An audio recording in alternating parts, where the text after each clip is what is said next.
I want to invite you, if you brought a Bible with you, to turn to Romans chapter 12.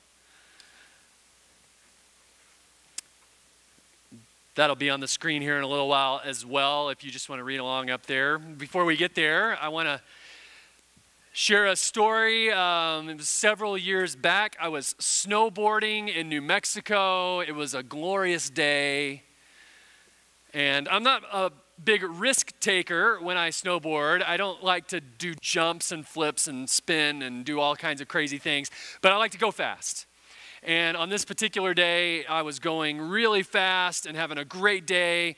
And there was a part of the mountain that you can only get to, so you take a lift up, and then you couldn't get to these other runs, this other part of the mountain, unless you went down through this small little valley, which if you're on skis is no problem because you have poles. You can go down there and you use your poles to get up the other side, and then you can access this whole other part of the mountain. But on a snowboard, you don't have the poles, and so if you don't get up enough speed to go through there, then you get stuck, and then you got to take your foot out of your binding and do like a skateboard, and that's just exhausting, okay? And so I was like, I'm going to go really, really fast, and I'm going to make it up to the other side without stopping. Little did I know that at the bottom of this little decline and an incline, the sun the day before had melted all that snow and had turned it into a patch of ice, which I could not see because it was in the shade. And so here I go, and I am going really fast. However fast the Olympic skiers go down the hill, I was going like at least twice that fast. And so I'm just hauling through there, and I get to this spot, I don't see the ice, and all of a sudden everything's going great. And then something weird happened. The snow and the trees and the sky all started to do this. And I had this thought. I don't know what's happening, but I think I'm upside down flying through the air. And then this thought occurred. These words came into my mind. Not good. This is not good. This is not the way things are supposed to be. It's not good. You've had moments like that. I hesitated to bring this up, and I know Ryan had a little encounter with a vehicle earlier this year outside of a football game, and he had the same thought, like, I'm pretty sure I'm flying through the air and that I just got hit by a car. Like, you have these moments, maybe not that extreme, where you just think, this is not good. Well, there is a moment in the story of Scripture when God says those words, not good. And it comes at the very beginning. It's not after human beings have sinned and messed everything up, but it's right at the very beginning of the story. If you go all the way back to Genesis and you read Genesis chapter 1, it says that God created the world, God created light and darkness, God created the seas and the skies and the mountains and the trees and the flowers and all the animals and human beings, and everything is good. It's all good. God saw that it was good. God made this, and then God saw that it was good. And then, again, before human beings mess everything up with sin, there is a moment where God sees something and looks at it and says, oh no, that is not good. Do you know what he says that about? He sees that the human being he created, the first human being, a man named Adam, that Adam is alone. That he's by himself, and God says, that's not good. And so then God creates the first woman, Eve, and makes a partner for Adam.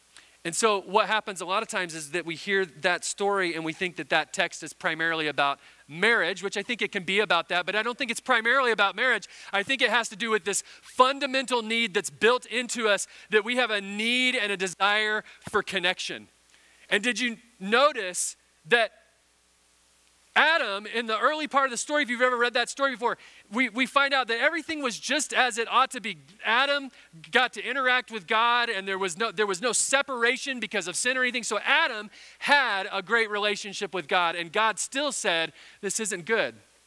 And so apparently people oftentimes say, you know what, God's the only relationship that you need. And here's the thing, that's just not true, because God himself says so in that story. It's not good that Adam would just be among the animals and in this beautiful place and in relationship with me. This is not good.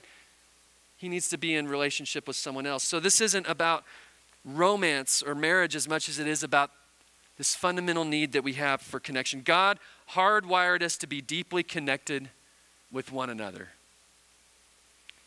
Researcher Julianne Holt-Linstad and her team did a study a few years back about the causes of early death in just lots of places around the world. And they were particularly interested in the problem of loneliness and how so many people feel just this deep loneliness in the world.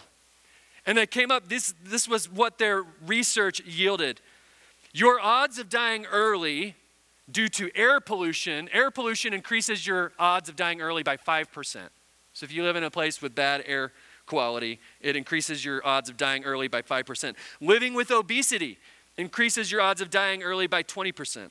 Excessive drinking increases your odds of dying early by 30%.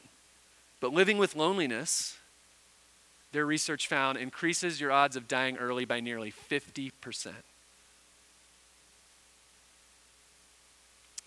Loneliness is a problem, and many of us feel it, even though we might be surrounded by people.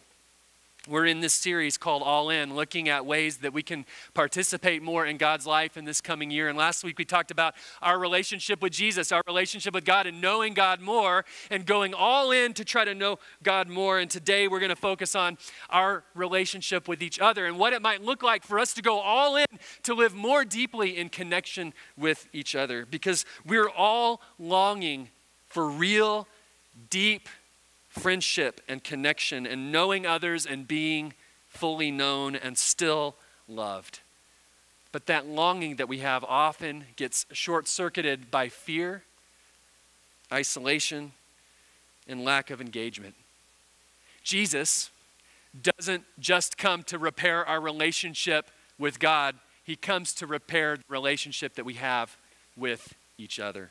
And that brings us to this word from Scripture this morning in Romans 12, where Paul writes about what it looks like to live in deep community with each other. And I just want to share a little bit of context before we read the passage, that Paul spends 11 chapters in this letter that he's writing to these Christians in the city of Rome. He spends the first 11 chapters writing maybe the most magnificent theological statement of all time, talking about how God has rescued us from death, how we've been saved by grace through Jesus and through his faithfulness, and how God now empowers us to live by the Spirit, and how we have new life in new creation.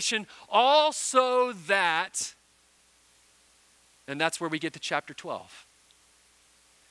God did all of that so that, what? Well, chapter 12 starts with the word therefore, and one of my professors in college said that when you run across the word therefore in the Bible, you should ask what the therefore is there for. Because it always tells you what really the point is about everything that's been being said. Yes, Jesus rescued us, and that's all awesome and amazing, and all the great things that God has done through Jesus. Therefore, Paul says, and so this is where the whole thing hinges. God did all of that so that we might offer our bodies, Romans 12, 1 through 2, as living sacrifices, holy and pleasing to God, that this is our spiritual act of worship, and that when we do this, we'll be able to test and approve what God's good will is, his good, pleasing, and perfect will. So all of that so that we can what? We can live in a certain kind of community together. That's why all of this happened. 11 chapters of setup for this moment. And Paul says the community that's created through Jesus looks like this. Romans 12, 3 through 16. For by the grace given me, I say to every one of you, do not think of yourself more highly than you ought, but rather think of yourself with sober judgment in accordance with the faith God has distributed to each of you. By the way, if you're following along in the bulletin and making notes, I want to challenge you to circle every place you find in the text as we're reading it that has to do with our relationships with each other. Verse 4, for just as each of us has one body with many members, and these members do not all have the same function, so in Christ we, though many, form one body, and each member belongs to all the others. We have different gifts according to the grace given to us. If your gift is prophesying, then prophesy in accordance with your faith. If it is serving, then serve. If it is teaching, then teach. If it is to encourage, then give encouragement. If it is giving, then give generously. If it is to lead, do it diligently. If it is to show mercy, do it cheerfully. Love must be sincere. Hate what is evil, cling to what is good. Be devoted to one another in love. Honor one another above yourselves. Never be lacking in zeal, but keep your spiritual fervor serving the Lord. Be joyful in hope, patient in affliction, faithful in prayer. Share with the Lord's people who are in need. Practice hospitality. Bless those who persecute you. Bless and do not curse. Rejoice with those who rejoice. Mourn with those who mourn. Live in harmony with one another. Do not be proud, but be willing to associate with people of low position. Do not be conceited. So if you took the time as we were reading through that to circle all the places you didn't get very far, where most of you just stopped, and now you waited till the end, and now you just circled the whole passage.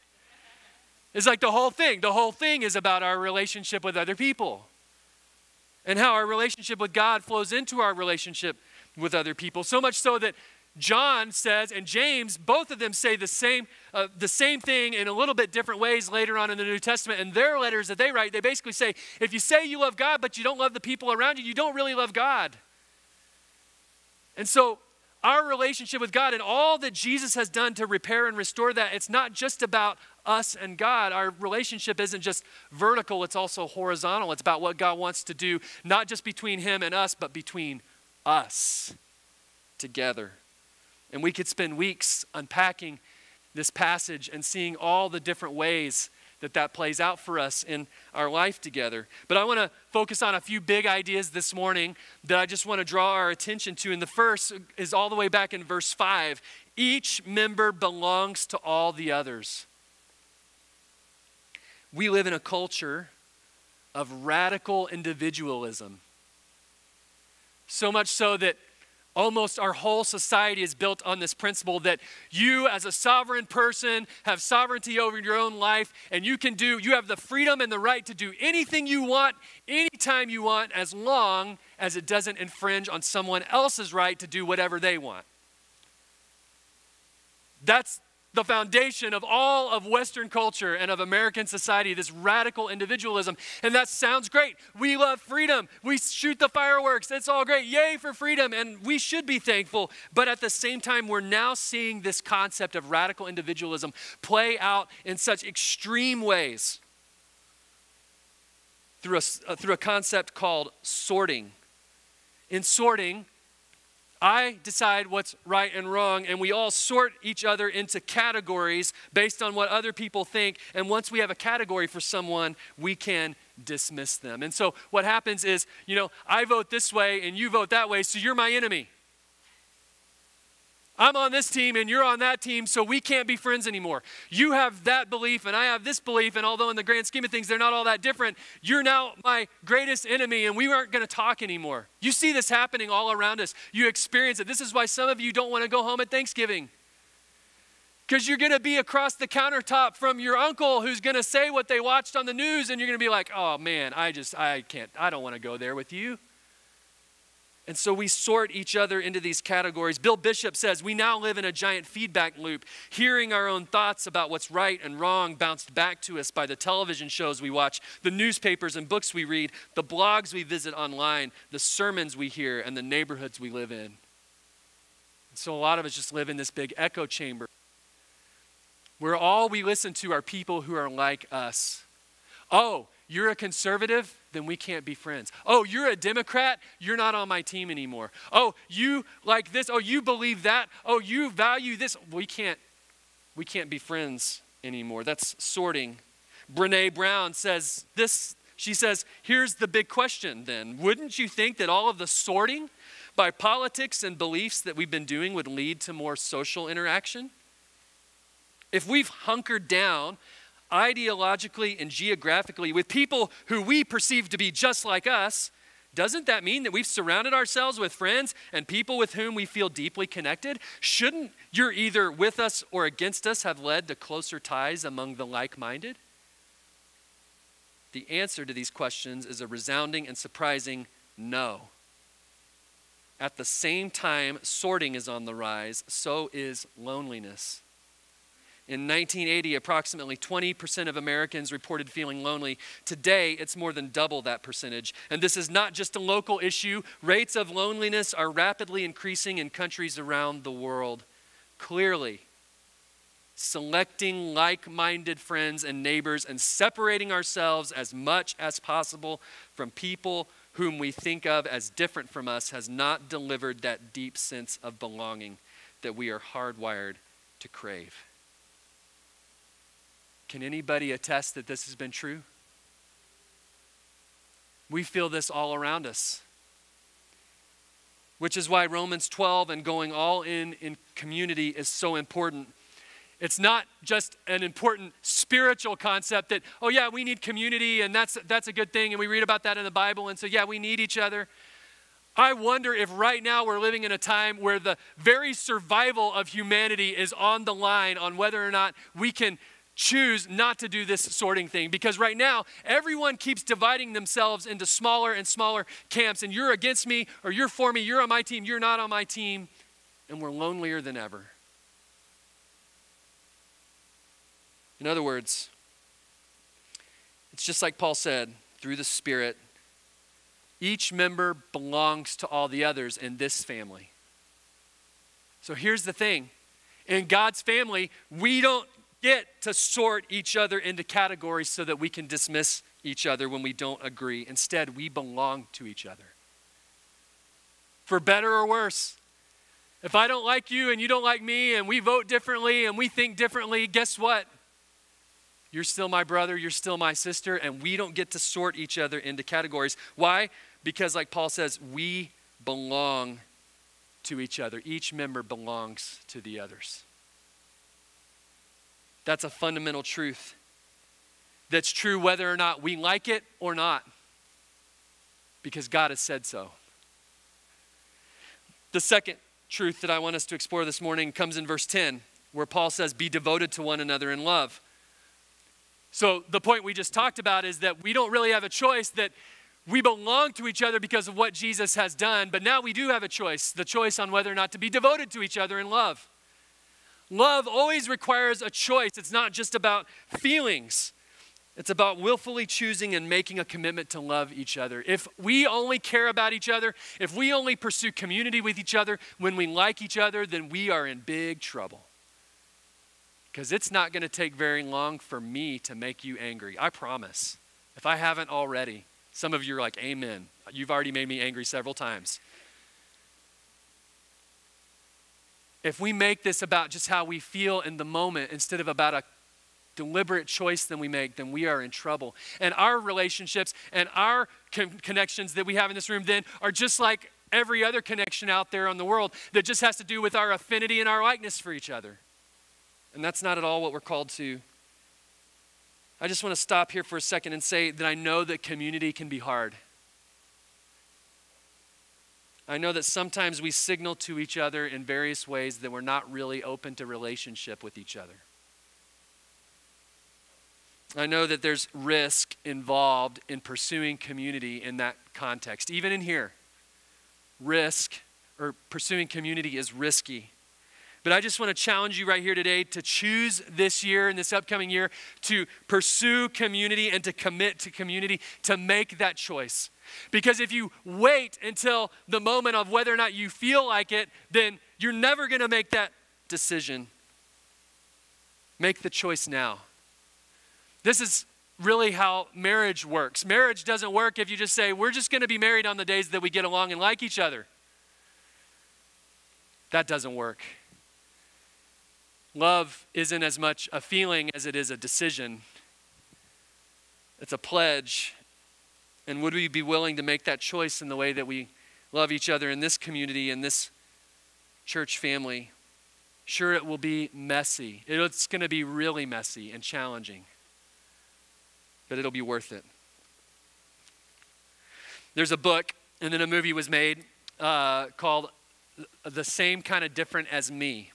You may have read the book or seen the movie. It's about two men in the Dallas-Fort Worth area, Ron Hall and Denver Moore. It's based on a true story. Ron Hall was a successful art dealer and very wealthy, and he and his wife were having trouble in their relationship. And so she suggested, actually Seymour demanded, that if their relationship was going to work out, they needed to do meaningful things together. And so she said, why don't you come serve with me at this homeless shelter, this soup kitchen that I've been volunteering at? And he was reluctant. He didn't want to go, but he came because he wanted to repair their relationship. And so he went with her. And through serving at this shelter, he came to know a man named Denver who was homeless. Denver was angry. He held everyone at an arm's distance. Denver had grown up in Louisiana in the earlier part of the 20th century, where sharecropping and plantation life and even what would be called modern-day slavery was still very much alive in that part of the country. He had been in prison for several things and just was angry, held everybody at a distance. And Ron and Denver meet each other and start to interact. And they have this conversation about halfway through the book over a meal. Ron had been signaling to Denver that, hey, let's be friends. And so they go to dinner, and Denver said, I heard that when white folks go fishing, they do something called catch and release. And Ron said, yeah, catch and release. He's narrating this part of the story. I nodded solemnly, suddenly nervous and curious at the same time. Denver continued, that really bothers me. I just can't figure it out, because when us colored folks go fishing, we're really proud of what we catch. And we take it and we show it off to everybody that'll look. Then we eat what we catch. In other words, we use it to sustain us. So it really bothers me that when white folks would go to all the trouble to catch a fish, when they done caught it, they just throw it back in the water. He paused again, and the silence between us stretched a full minute. And then he said to me again, did you hear what I said? Ron nods and he was afraid to speak, afraid to offend. And Denver looked away, searching the blue autumn sky, then locked onto me again with that drill bit start. So, Mr. Ron, it occurred to me, if you is fishing for a friend, you just going to catch and release, then I ain't got no desire to be your friend. But if you is looking for a real friend, then I'll be one forever. You don't need more shallow connections. You don't need any more loose associations. We all have plenty of those. What you need is a brother or sister who will be a forever friend. That's the kind of relationship that we were made for. Like it says in Proverbs 18:24, a person of many companions may come to ruin, but there is a friend who sticks closer than a brother. And maybe you just need to signal in this upcoming season, maybe you just need to signal to some people around you here in this church family that you're searching for that kind of friendship. The third thing that we see in this text comes in verse 15. Rejoice and mourn with each other. It occurred to me recently that sometimes we see out in the world, we see various versions of community that seem to have figured this out pretty well, that when someone around you is hurting, that you mourn with them. When someone around you is rejoicing, you rejoice with them. And I wonder if we've forgotten how to do that. And here, deep community means that we share life with each other, that we don't put up protective walls, but that we experience highs and lows with each other. And this requires vulnerability and risk and openness. Because what happens if I come into this space and I share something that's going on in my life that's really, really difficult? And what if nobody cares?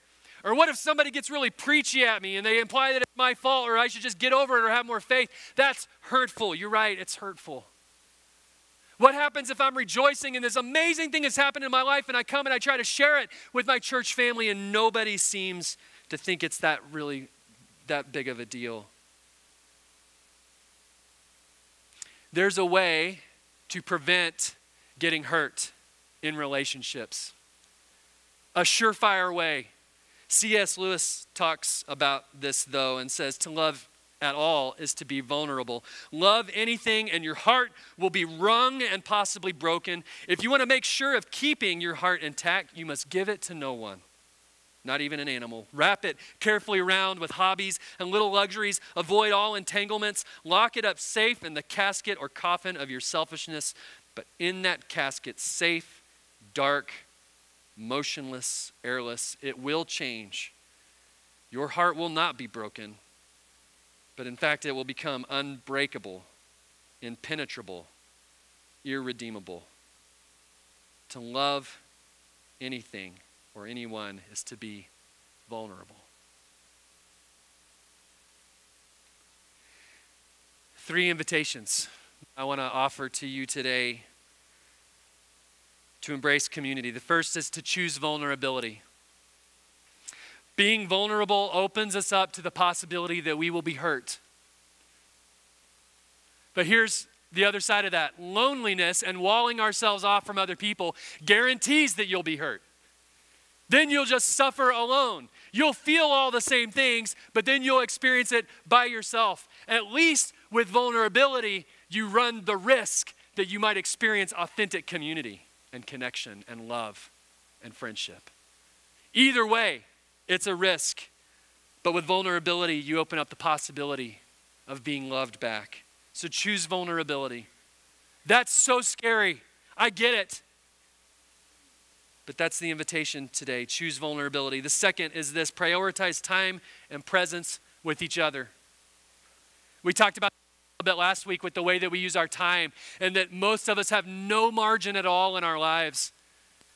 We're so busy, we've already got everything planned out, and we don't have any time or any energy for anything or anyone else. And I just want to encourage you, if you're not experiencing deep community here at Van Church, listen, I know it could be that you've tried and that it's everybody else's fault. I mean, it really could be that. In fact, maybe that's been your experience, and if so, I'm so sorry that that's been your experience. But I know for me, there have been times when I haven't experienced community in the church that I've been part of. And it's been because, if I'm being honest, I've held back and I've refused to be vulnerable and I've put up a wall and I haven't made the time and I haven't made the investment, and I've figured out that that street goes both ways. Listen, I know that sometimes, maybe lots of times, maybe all the time, it's been someone else's fault. But for me, sometimes it's because I've stayed on the sideline. And so I want to encourage you, prioritize time and presence with each other. If you need to say no to some things in your life so that you can say yes to relationships in this church family, I want to encourage you to figure out what those things are so that you can lean in, because it's worth it. And the third invitation is to join a community group. That's a very specific, practical thing that I want to advise to you. If you're not part of a community group here at Van Church, I want to encourage you to find one or to create one. And our community groups look so different from group to group. Some of them are all by age, like all the people in the group are the same age, or they all live in the same part of town, or they're all in the same life stage. Some of them, you could be any age, just whoever wants to come. Some of the groups are closed and secret, and you can't come in here because we're already a group, and that might sound a little bad, but some of the groups are so open that 80 people can come, and then it's not really a small group anymore, and nobody knows each other. So all the groups have their weaknesses. They all have their positive traits, but find a group. Again, it's messy. It doesn't always go well. People in that group are going to make you mad. They're going to disappoint you. They're going to ask you to host it at your house, and then they're not going to show up when you spent all Sunday afternoon cleaning your house. You're going to try to get somebody else to lead the discussion, and they're going to say, well, you're just doing such a great job. Why don't you keep doing it forever? They're going to come, and the kids are going to be everywhere, and it's going to be chaos, and you're going to say, we can't even have a conversation because we have all these kids around. And we say, well, what if somebody volunteered to watch the kids? And you say, well, I'll watch the kids next week. And then on the week when somebody else is supposed to watch the kids so that you can engage in the conversation, nobody shows up. That's what being family looks like sometimes. It's messy, it's frustrating, it's infuriating, but I want to encourage you, be part of a community group. Because here's the truth about community groups. When your life goes off the rails and someone you loved in a car accident, or when you're going to have to travel halfway across the country to go to a funeral of somebody that you love, or when you are in need and everything is just spiraling out of control, guess who the very first people are you're going to call? it's probably going to be somebody in that group because you've done life together in messy ways. And so join a community group or start one. And if you don't know how, I want to encourage you to find one of our shepherds. You can come talk to me. Ben Altman has given some great leadership to this over the last couple years, and many of you have been part of community groups. I just want to encourage you, find somebody, ask them, how do I get more involved? Those are the invitations to embrace community. I've talked about Bob Goff before. He has a great book called Love Does. If you've never read it, you're missing out. I just want to encourage you, if you've never read that book, go get a copy and read it. But the very first story, Bob talks about when he was a teenager in high school, and he didn't really know who God was yet. He wasn't really a person of faith, but he had kind of gotten mixed in with some people from Young Life, and through that he met a guy named Randy, who was one of the adult volunteers there, and he thought Randy was cool. Randy had a motorcycle and a girlfriend, and Bob was like, that guy is cool. I want to be like him, and so they had interacted some. Well, Bob's life got to a point where he was just done, and he was failing in school, and he decided, I'm going to drop out of school. I'm going to move to Yosemite, and I'm going to climb rocks, and I'll work in the park, and I'll do whatever it takes, but I'm out of here. And he decided before he left town he was going to go by Randy's house and say goodbye and just say, hey, thanks for being my friend. I'm out of here. This is my plan. And so he pulls into Randy's house. He goes up, he knocks on the door. It's early one morning, and the door opens up. Randy's there in his pajamas, and he's like, hey, Bob, what's up? And Bob says, I'm leaving. It's not for me anymore. I'm dropping out of school, and this is my plan. I'm going to Yosemite. And Randy looked at him, and he saw his car. He's like, wait, you're leaving right now? He said, yeah, I'm leaving right now. Just wanted to tell you bye. And Randy said, just a second. He closed the door, goes back inside, comes back out a few minutes later with a sleeping bag and a bag of clothes, and he said, I'm with you, Bob. Where are we going? They got in the car. They drove several hours. They got to Yosemite that night. They set up their camp. The next morning, the plan was to get up and climb some rocks and then go look for jobs. They climbed their rocks. They went to look for a job. Couldn't find jobs anywhere. Apparently, nobody wants to hire a 17-year-old with no education and no promise. And every time they got turned away, they'd come back to their campsite, and Bob would look so discouraged, and Randy would just say, I'm with you, Bob. And finally, after several days of this, Bob just said, you know what, this is so ridiculous. Let's just go back. Let's go home. They packed up the car, and they got in the car, and Randy just looked over at Bob and said, I'm with you, Bob. They drove home. And Bob dropped Randy back off at his house, and they helped him unload the car, and he walked up to the door with him. And as Randy unlocked the door to go inside, Bob said, I saw Randy's girlfriend at the door. He was like, oh, that's funny. She stayed at the house while we were gone. And he said, then I looked over behind her on the living room floor, and there were boxes of dishes with wrapping paper. And there was a toaster oven there in the box on the floor, and there were some glasses that had just been taken out of the case. And Bob said, I realized in that moment that Randy and his girlfriend had just gotten married just a few days before I showed up at his door. And he left his new bride at home by herself to unpack their wedding gifts to follow a kid whose life was about to go off the tracks. He said, remember, Bob, I'm with you. Now, that might not be a great marriage advice story, but those words, I'm with you, those are powerful words. Jesus didn't endure the cross and the shame and the suffering and the separation from God the Father, and he didn't descend into the depths of hell and come out the other side in the empty tomb. He didn't come out the other side so that we could just tolerate each other.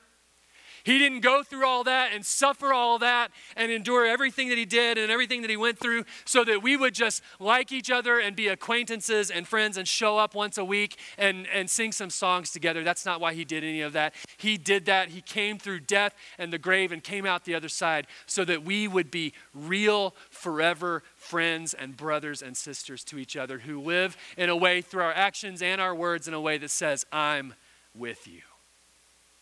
That's what we're invited to be children of God together, part of the same family, part of a whole new humanity. And so my challenge to you today, don't sit on the sidelines. Don't practice catch and release. Don't build a wall safe from other people. Let's embrace real community where Jesus calls us closer to each other, where we can say to each other, I'm with you. That's what Jesus did for us through the cross. That was his ultimate expression of telling the whole world, I'm with you. And he gave his body and his blood, and that's what we celebrate and remember as we take this communion each week. As we come to these tables, we take the bread and the cup, and we're reminded of what Jesus has done and all that he has done to communicate that God is with us, and he gathers us to a table with a new family to say, and you belong to each other too. We don't come to this table alone as individuals. We come as a family. And so today, I want to invite you to come. All are invited. You belong here. And as you take that bread and that cup, I want you to look around at the people around you and to realize that if it weren't for this table and if it weren't for what Jesus has done and what we're remembering as we take this bread and this cup, you wouldn't know these people at all. But praise be to God, he draws us into family together because of what Jesus has done. Amen? And so I want to invite you to stand, and as we sing together these songs, to come to the table, to be reminded of the life that we have through Jesus and the life that we get to share with each other, and to encourage you to go all in deep community with the people around you in the season to come. Let's stand and let's sing and let's come to the table.